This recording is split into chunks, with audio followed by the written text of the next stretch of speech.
سڵاو قوتابیان و خوێندکارانی عەزیز و خۆشەویست لە چوارەم ڤیدیۆی بەشی ئەدەبی کوردی پۆلی دوانزەوە لەگەڵتانم کە لە بەشی دووەمی قۆناغی سێمین قۆناغی 1975 تا 1991 لە ڤیدیۆ ڕابردوودا باسی قۆناغی سێم بەش یەکەم ساڵی 1970 تا 1975 مان کرد گوتمان ماوەیەکی کورتەکەم خەیام بەڵام تابلەی گرنگ بوو کاریگەریم قۆناغە بەسەر تەواوی قۆناغەکانی دوای خۆی دیارە کە گوتمان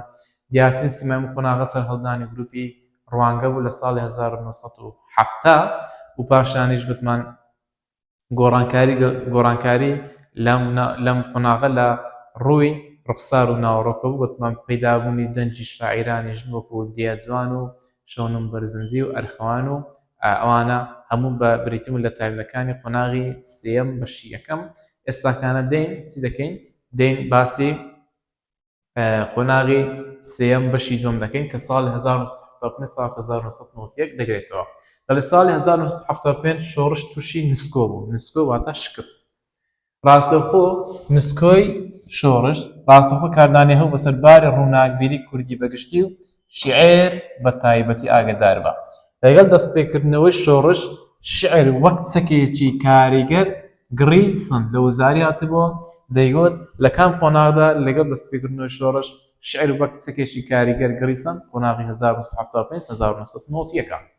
دەڵێ شعر بۆ هۆکاری ڕەتکردنەوەی واقع و زیندویکردنەوەی هوشیار نەتەوەیی هاوشانی تفەنگ دژی دوژمن لە سەنگەردا بوو. تایبەتمەندی کام قۆناغە؟ تایبەتمەندی قۆناغی سێم 75 ئەمەش بۆ هۆی ئەوەی کە شعر بەرەو بەرەنگاربوونەوەی ڕاستەوخۆ بچێت لە بیر و ئامانجدا. شعر بەرەو بەرەنگاربوونەوەی ڕاستەوخۆ بچێت لە چیدا؟ لە بیر و ئامانجدا. شعری چی بوشایەوە؟ شعری بەرەنگاری. شعر درێژە بە خەباتی کورددات و بەرەنگاری دەبێتەوە.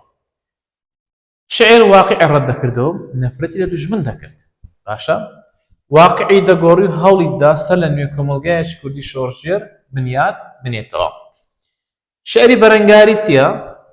دەڵێ ئەو شعرەیە کە درێژە بە خەبات دەدات و بەرەنگار دەبێتەوە ڕەتی دەکاتەوە و دەگۆڕێت و سەر لە نوێ بنیاد دەنێتەوە. کەواتە شعری بەرەنگاری پێویستە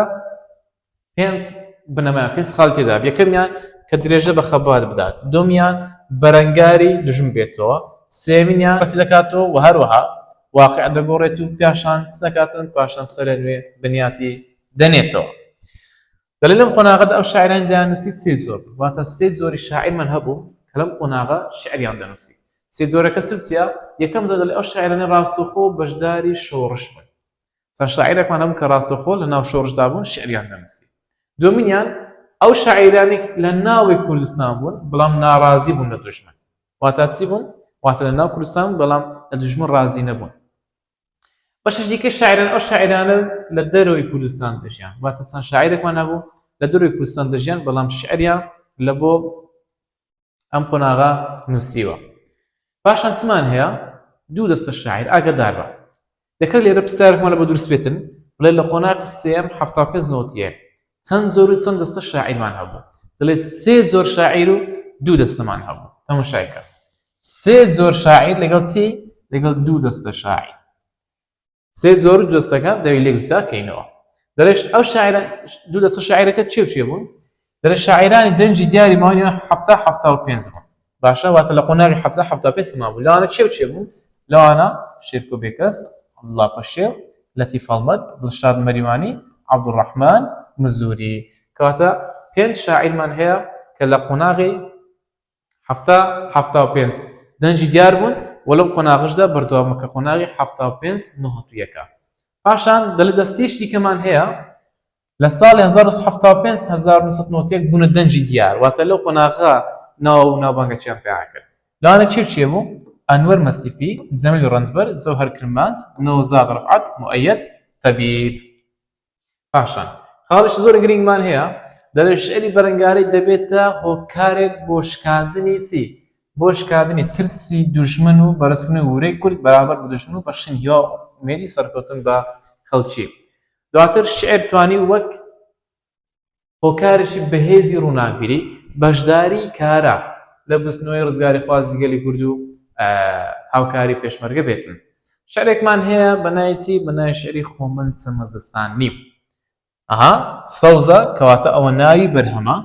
زەردمان هەیە کەواتە زەردەکە خاوەنی بەرهەمەکەیە، ئەم شعرە نمونێ بۆ زۆر شتێک نمونێ بۆ شعری بەرەنگاری ئەگەر هینایە کام لەمانە شعرشی بەرەنگاریە جینگڵ کوردم ئەمن خۆ من سەمەزستان نیم یاخودی چکامێت دەڵێ خۆ من سەمەزستان نیم نمونێ بۆ شعری بەرەنگاری هیچێهی ئەنوەر قادر محەممەدە خۆ من سەمەزستان نیم هەرکە هاوین هات هەڵپڕۆکێم ئەستێرە نیم شەو نەبێ نەتوانم بفڕم خۆریشتیم بە باڵەوە لە ڕۆژدا ئاسمان تێیکەم چۆن کپ ئەبم بێدەنگ نابم کە ئەچ خۆم کپ نابم کڕ نابم ئەم شعر گوتمان هی ئەنوەر قادر محەممەدە نمونێ بۆ شعری بەرەنگاری هەروەها لە قۆناغی 75 ساڵ 1991 ئەم شعرە نووسراوە لە ئەم واقعە سیاسیە تاڵە وای نەکرد کە شعر بەرەو ڕەشبینی بچێت ئەها وای نەکرد کە شعر بەرەو چی بچێت بەرەو ڕەشبینی بچێت بەڵکو بەردەوام بە هیوای ئایندەیەکی گەشت بوو ئەها دەڵێ خۆرژنی بە باڵەوە لە ڕۆژدا ئاسمان تێیکەم چۆن کە وڵا کرد نابم بێندەنگ نابم ڕەشبینیش نابم ڕەشبینی لەم قۆناغەدا نابینە بە کوردەکەی خۆمان دەڵێ شاعران بە چای ئومێدەوە بۆ ئایندەیان ڕوانیوە زۆر گرینگە بە گەشتبینی و ئاسوی ڕووناشیان لە ئاسمانی کوردستاندا بینیوە بۆ نمونە چێ بۆ نمونە مؤەید تەبیب لە شعری سبە نەکە بگری دایە ئەگەر هینایەوە گوتێ لە کام لەم شعرانە شاعیر چی شاعیر بە گەشتبینی و ئاسوی ڕووناشی لە ئاسمانی کوردستاندا بینیوە دەڵێ شاعیر مؤەید تەبیب لە کام شعردا لە شعری سبە نەکە بگری دایە پاشان دەڵێ چێ دەڵێ شعری سبەی نەکە بگری دایە هیچەیە هی مؤەید تەبیبە بە چ زارێ نووسراوە بە زاری سەر نووسراوە شاعیر هیوایەکی گەورەی بە دواڕۆژی مەزن هەبوو ستەمی زۆری دوژمن چۆشی پێدا نادات و سەربەرزانە دەڵێ سبە دایە پێلاوا من ji taza میری بەرزترە داوەتا من ji هەمی گۆڤەندا خۆشترە بەژن و باڵا من ji بوهارێ بخەمڵترە ئەفجا چاوا دێکەی گرید سنگێ خۆیە تەمەک دەریا دێڤە قوتێ دەرێ سبەی دایە پێڵاوەکەی من دوور لە ئێوەی بەڕێز لە تازی میر و پاشای بڵندترە داوەتی من شایەکەی من لە هەموو داوەتەکان خۆشترە بەژن باڵاکەی من لە بەهارێ ڕازاوەترە چەند ئەمە تاز باسمان کرد گوتمان شعری بەرەنگاریمان هەیە لەم قۆناغە شعری بەرەنگاری سێ توخمی هەیە سێ توخمەکە شعری بەرەنگاری سووسیا پێشمەرگە داینەمۆی شۆڕشە شەهید هێمای قوربانیدانی گەلی کوردە کوردستان مەڵبەتی ژیان و خاشی پیرۆزی نەتەوەیە کەواتە سێ توخمەکە شعری بەرەنگاری سووسیا پێشمەرگە شەهید لەگەڵ کوردستان پێشمەرگە چیە پێشمەرگە و داینەمۆی شۆڕشە داینەمۆ مەچینە شەهید هێمای قوربانیدانی گەلی کوردە کوردستانیش مەڵبەتی ژیان و خاشی پیرۆزی نەتەوەیە شعرێکمان هەیە بە ناوی شعری ڕووبارێکی خوێناوی شعرەکە هیچیە هیچ شەهید زەمیل ڕەنجبەرە سەوزە کەواتەوە ناوی بەرهەمە ئەوەش زەردە خاوەنی بەرهەمە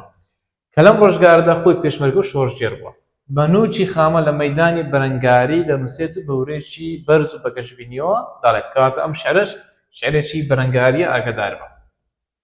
دەڵێت دەڵێ مەلی هەژار لە فڕگەی ژان هەڵدەنیشێ پێشمەرگەی لێدا دەبەزێ هەرچی کانیاوی سەنگەرە بۆ ڕووباری بەهارێ دەزێ ئەوە شعرەکە هی جەوهەر کرمانجە کە شاعیر شەهید طبعاً شەهید بووە کە شاعیر خۆی لەو سەردەمەدا پێشمەرگە بووە شعرێکمان هەیە بە ناوی شعرێکی بە ناوی شعری هەڵەبجەی دووەم هاتە شعرەکە هی جەوهەر کرمانجە لە ساڵی 1970 نووسراوە بەنووکی خامە شیوەن دەکات بۆ مەرگبارانی هەڵەبجە ئاگادار بە ئەو جارە شعرەکە لە بۆ هەڵەبجەی نووسرایە لەو مەرگبارانی شاری هەڵەبجە نووسرایە شعرەکە لە ساڵی 1970 نووسرایە لایەن جەوهەر کرمان نووسرایە شعرەکە بە ناوی هەڵەبجەی دووەم هاتە هەڵەبجە بێشکە و جۆڵانەی ئەحمەد موختار و گۆران بوو هەڵەبجە جێگە نزارگەی عاشقان بوو هەڵەبجە تاجی سەری شەهیدانی کوردستان بوو ئەوەش هەنراوەی چێە هەنراوەی جەوهەر کرمانجە لە قۆناغی 75 نۆتێک نووسراوە دەکرێت لەت بێتەوە بڵێ لە کام قۆناغدا شاعیرە یاخود شاعیر بەنووکی خامە شیوەن بۆ مەرگبارانی هەڵەبجە دەکاتە دەڵێ لە قۆناغی سێم بەشی دوم 75 نۆتێک شاعیرەکە چیە جەوهەر کرمانجە دەڵێ شعری کوردی لەم ساڵاندا جگە لە ڕۆحیەتە بەرەنگاری کە پێی دەناسرێتەوە ئاگادار بە ئەگەر هینایەوە شعری 1970 بە سەر ڕۆحیەتێک دەناسرێتەوە یاخود بە سێ ناسرێتەوە دەڵێ بە ڕۆحیەتی بەرەنگاری ئەس دەڵێت دەڵێت جگە لەوەی کە بە ڕۆحیەتی بەرەنگاری دەناسرێتەوە جوانترین شعر بۆ ژن وەبەستەکانی تریش شعری نووسیوە واتە ئەوەش دەکرێت خاڵک لۆی کە شعری قۆناغی سێم 1970 پێ بناسرێتەوە وەکو چێ وەکو محەممەد عومەر عوسمان فەریدون عەبدولبەرزنجی قوباد زەلیزادە دلاوە قەرداغی جەمال غەمبار ئەم محەممەد عومەر عوسمان جەنەڕاڵی پاییزە پێوتر جەنەڕاڵی پاییز ئەو شاعرانی لە دەروی کوردستان دیان نووسی زیاتر هەستی پڕ لە خۆشەویستیان بۆ کوردستان هەبوو بە تایبەت هەستی گەڕانەوە بۆ خاشی نیشتیمان یەکێک لە سیما دیارەکانی ئەم قۆناغا دڵێ یەکێک لە سیما دیارەکانی شعری ئەم ماوەیە سەرهەڵدانی چ بوو سەرهەڵدانی هەستی نامۆبوونی شاعیرانە واتە ئەگە هینایەوە یەک لە سیما دیارەکانی قۆناغی 1970 کام سیما سەرهەڵدانی هەستی نامۆبوونە شعرێکمان هەیە بەنایەتی بەنای شعری سەربازی ون هیچەیە هی عەبدوڵڵا پەشێوە لە سەرەتای ساڵانی 70 شاعیر کوردستانی بەجێهێشتووە ساڵی 1970 لە مۆسکۆ شعری سەربازی ونی نووسیوە پاشان چ دەڵێ عەبدوڵڵا پەشێو دەڵێ هەستی پڕتاسەی خۆی ئاگادار بە ئەو شعرە ئەو شتەما پێ دەڵێ هەستی پڕتاسەی خۆی بەرامبەر بە خاشی کوردستان و ژمارەی زۆری شەهیدانی کوردستان دەربڕی واتە دوشتی لێدایە هەم هەستی پڕتاسەی خۆی بۆ کوردستان نووسیوە هەم بۆ زۆری ژمارە شەهیدانی کوردستان نووسیوە ئێستا پێ دەڵێم کە مەستەکەی لێچیە چ دەڵێ دەڵێ کە وەفتێ دەچێتە شوێنێ بۆ سەرگۆڕی سەربازی ون تازە گوڵینەیەک دێنێ ئەگەر سبەی وەفتێ بێتە وڵاتی من لێم بپرسێ کوانێ گۆڕی سەربازی ون دەڵێم گەورم لە کەناری هەر جۆگەیە لەسەر سەکۆی هەر مزگەوتێ لەبەر دەرگای هەر ماڵێ هەر کڵێسەیە هەر ئەشکەوتێ لەسەر گابەردی هەر شاخێ لەسەر درەختی هەر باخێ لەم وڵاتە لەسەر بستی هەر زەمینێ لەژێر هەر گەزە ئاسمانی هەر گەزە ئاسمانێک مەترسە کەمێک سەرت داخە و تازە بوڵینەکەت دانێ یعنی چ تەماشاکە دەڵێ کاتێکە وەف دەچی دەروی وڵات UN نەتۆ یەکگرتوەکانە وڵاتانی ئەوروپا دێن دەڵێن ئەمە دەمانێت تازە بوڵینێک لەسەر گۆڕی سەربازێکی ونی خۆتان دابنێن سەربازێکی تێکۆشەری خۆتان دابنێن گۆڕەکەمان پێپشاندا عەبدوڵڵا پەشێویان پێ دەڵێ کاچی خۆم دەڵێ لە کەناری هەر جۆگەیەکت دیت لەسەر سەکۆی هەر مزگەوتێ هەر مزگەفتەکەت دیت پاشان لەبەر دەرگای هەر ماڵەشی یاخود هەر کڵێسەک یاخود هەر ئەشکەوتەک لەسەر هەر بەردەکە لەسەر شاخێک دیتت لەسەر هەر درەختە کە لە ناو باختدا هەبوو لە سەر بستی ئەو زەمینەی ئەتوو لە پرسای خۆت دەیبینی لەژێر هەر گەزە ئاسمانی مەترسە دەرێ مەترسێ سەری خۆت دانێ و ڕاست تازە گوڵینەکەی دانێ یعنی ئەوەندە شەهیدمان هەیە هەر بستەک ئەتوو دەڕۆی ئەوە شەهیدێکی لێکوژرای ئەوەندە شەهیدمان زۆر هەبوو ئەمە ئەو شعری هیچەیە هی عەبدوڵڵا پەشێوی گەورە شاعیری کوردە کە ئێستاکانش زیندووە سپاس بۆ خوای گەورە تەمەنی درێژ بێتن شعرەکە بەنای سەربازی ونە عەبدوڵڵا پەشێو نووسیوەتی کە عەبدوڵڵا پەشێو لە سەرەتای ساڵانی 70 کوردستانی بەجێهێشتووە ئەو شعری لە چێ نووسیوە ئەو شعری لە مۆسکۆ نووسیوە لە ساڵی 1970 کە هەستی پڕتاسەی خۆی بەرامبەر بە خاچی کوردستان و زۆری ژمارە شەهیدانی کوردستان دەردەبڕێتن لێرەدا هاتینە کۆتایی قۆناغی سێم بەشی دوم ساڵی 1975-1991 تا بابەتێشتر کە ڕەخنەی ئەدەبیە هەردەم شاد و سەفراز و کامران بن ئێوە کامران کوردستان ئاوەدان سەلام عەلەیکوم وەڕەحمەتوڵڵاهی وەبەڕەکاتوه